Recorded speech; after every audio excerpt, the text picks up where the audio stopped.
Hi friends, എല്ലാവർക്കും പുതിയൊരു വീഡിയോയിലേക്ക് സ്വാഗതം. ഇന്ന് നമ്മൾ തയ്യാറാക്കുന്നത് വളരെ പെട്ടെന്ന് തയ്യാറാക്കാൻ പറ്റുന്ന ഒരു ടേസ്റ്റി ആയിട്ടുള്ള ഒരു മഷ്റൂം ബിരിയാണിയാണ്. അപ്പോൾ നമുക്ക് എങ്ങനെയാണ് തയ്യാറാക്കുന്നത് നോക്കാം. ബിരിയാണി തയ്യാറാക്കാൻ വേണ്ടിയിട്ട് ആദ്യം തന്നെ ഞാനിവിടെ ഒരു കടായി വെച്ച് കൊടുത്തിട്ടുണ്ട്. അതിലേക്ക് കുറച്ച് ഓയിലാണ് ഒഴിച്ചു കൊടുക്കുന്നത്. ഞാനിവിടെ സൺഫ്ലവർ ഓയിലാണ് എടുത്തിരിക്കുന്നത്. ഇനി അതിലേക്ക് ഒരു 1/4 ടീസ്പൂൺ പെരിഞ്ചീരകം ഇട്ട് കൊടുക്കുന്നുണ്ട്. ഒന്ന് പൊട്ടി വരുന്ന സമയത്ത് അതിലേക്ക് ഒരു ചെറിയ പീസ് പട്ട, 1-2 ഗ്രാമ്പു, ഏലക്ക ഇതെല്ലാം കൂടെയാണ് ഇട്ട് കൊടുക്കുന്നത്.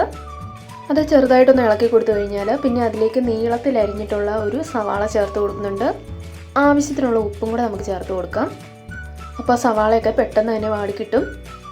സവാളയൊക്കെ ചെറുതായിട്ടൊന്ന് വാടി വരുമ്പോൾ അതിലേക്ക് ഞാനൊരു പച്ചമുളക് അരിഞ്ഞാണ് ചേർത്ത് കൊടുക്കുന്നത്. ഇതിപ്പോൾ പഴുത്തതാണ്, അതുകൊണ്ട് ഞാൻ ഒരെണ്ണമാണ് എടുത്തിരിക്കുന്നത്.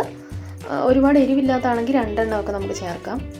പിന്നെ 1 ടീസ്പൂൺ ഇഞ്ചി വെളുത്തുള്ളി പേസ്റ്റാണ് ചേർത്ത് കൊടുക്കുന്നത്.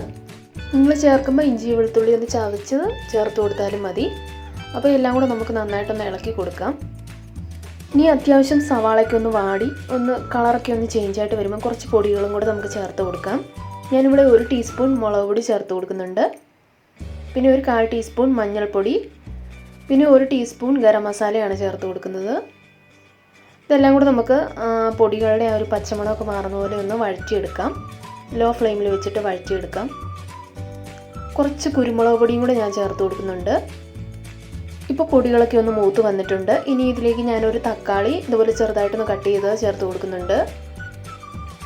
അതൊന്ന് വഴറ്റിയെടുക്കണം. അപ്പോൾ നമുക്കൊന്ന് അടച്ച് വെച്ചൊന്ന് കുക്ക് ചെയ്യാം. ഇങ്ങനെ അടച്ച് വെച്ചിട്ട് ലോ ഫ്ലെയിമിലൊന്ന് കുക്ക് ചെയ്യുമ്പം പെട്ടെന്ന് തന്നെ ആ തക്കാളിയൊക്കെ ഒന്ന് വാടി സോഫ്റ്റായിട്ട് വരും. തക്കാളിയൊക്കെ നല്ല സോഫ്റ്റ് ആയിട്ടുണ്ട്. ഇനി ഇതിലേക്ക് നമുക്ക് 1 ടീസ്പൂൺ തൈര് ചേർത്ത് കൊടുക്കാം. പിന്നെ കുറച്ച് മല്ലിയില കട്ട് ചെയ്തും കൂടെ ചേർത്ത് കൊടുക്കാം. അല്ലെങ്കിൽ കറിവേപ്പില, എന്തായാലും കുഴപ്പമില്ല. എല്ലാം കൂടി ഒന്ന് മിക്സ് ചെയ്ത് കൊടുത്തിട്ടുണ്ട്. ഇനി ഇതിലേക്ക് നമ്മൾ കൂണാണ് ചേർത്ത് കൊടുക്കുന്നത്. ഞാനിവിടെ കൂണ് കഴുകി നല്ല വൃത്തിയാക്കിയിട്ട് ഞാൻ ജസ്റ്റ് കട്ട് ചെയ്തിട്ടില്ല, വലിയ പീസായിട്ട് തന്നെയാണ് ഇട്ടിരിക്കുന്നത്. കാരണം ബിരിയാണിക്കായതുകൊണ്ട് തന്നെ കുറച്ച് വലുപ്പത്തിൽ കിടക്കുമ്പോഴാണ് നല്ലത്, കാണാനും നല്ല ഭംഗി. അപ്പോൾ നന്നായിട്ടൊന്ന് ഇളക്കി കൊടുത്തിട്ടുണ്ട്. ഇനി ഇതിലേക്ക് നമുക്ക് അരിയാണ് ചേർത്ത് കൊടുക്കുന്നത്. ഞാനിവിടെ 1 കപ്പ് ബസ്മതി റൈസ് കുറച്ച് വെള്ളത്തിൽ ഒരു 15 മിനിറ്റ് ഒന്ന് കുതിർത്ത് വെച്ച ശേഷം നന്നായിട്ട് കഴുകി എടുത്തിട്ടുള്ളതാണ്. അപ്പോൾ ഇനി ഇത് നന്നായിട്ടൊന്ന് മിക്സ് ചെയ്ത് കൊടുക്കാം. എല്ലാം കൂടെ നന്നായിട്ടൊന്ന് ഇളക്കി കൊടുക്കാം. ഇനി നമുക്കിതിലേക്ക് വെള്ളം ചേർത്ത് കൊടുക്കാം. സാധാരണ 1 കപ്പ് റൈസിന് 2 കപ്പ് വെള്ളമാണ് ഒഴിച്ചു കൊടുക്കുന്നത്. ഇതിപ്പോൾ ഞാനൊരു 1.25 കപ്പൊക്കെ ഒഴിച്ചു കൊടുത്തിട്ടുള്ളൂ. കാരണം ഇത് കൂണായതുകൊണ്ട് തന്നെ കൂണിൽ നിന്ന് കുറച്ച് വെള്ളം ഇറങ്ങി വരും. അതുകൊണ്ട് തന്നെ നമുക്ക് ഒരുപാട് വെള്ളം ചേർത്ത് കൊടുക്കണ്ട, അതനുസരിച്ച് ചേർത്ത് കൊടുത്താൽ മതി. ഇനി എല്ലാം കൂടെ നന്നായിട്ട് ഇതുപോലെ തന്നെ ഇളക്കി മിക്സ് ചെയ്ത് കൊടുത്ത ശേഷം കുറച്ച് ഉപ്പും കൂടി ചേർത്ത് കൊടുക്കാം.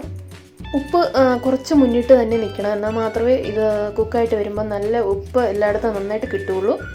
പ്രത്യേകിച്ച് കൂണായതുകൊണ്ട് തന്നെ കൂണിൽ മസാലകൾ പിടിക്കാൻ പാടാം. അതുകൊണ്ട് തന്നെ നമ്മൾ ഉപ്പ് നന്നായിട്ട് ചേർത്ത് കൊടുക്കണം. ഇപ്പോൾ ഇത് നന്നായിട്ട് തിളച്ച് വന്നിട്ടുണ്ട്. ഇനി ഇത് നമുക്ക് അടച്ച് വെച്ചിട്ട് ലോ ഫ്ലെയിമിൽ കുക്ക് ചെയ്യാം. അപ്പോൾ ഇതാ ഇടയ്ക്ക് ഇതുപോലെ ഒന്ന് തുറന്നിട്ടൊന്ന് ഇളക്കി കൊടുക്കുന്നുണ്ട്. ലോ ഫ്ലെയിമിൽ വെച്ചിട്ട് നമുക്ക് കുക്ക് ചെയ്തെടുക്കാം. ഇപ്പോൾ ഇത് നന്നായിട്ട് വെള്ളമൊക്കെ വറ്റി നന്നായിട്ട് വെന്ത് വന്നിട്ടുണ്ട്. അപ്പോൾ എല്ലാം നല്ല റെഡി ആയിട്ടുണ്ട്. അപ്പോൾ ഇത്രയേ ഉള്ളൂ. വളരെ സിമ്പിളായിട്ടുള്ള ഒരു മഷ്റൂം ബിരിയാണിയാണ്. നല്ല ടേസ്റ്റിയാണ് ഇത് കഴിക്കാൻ. വളരെ പെട്ടെന്ന് തയ്യാറാക്കാനും പറ്റും.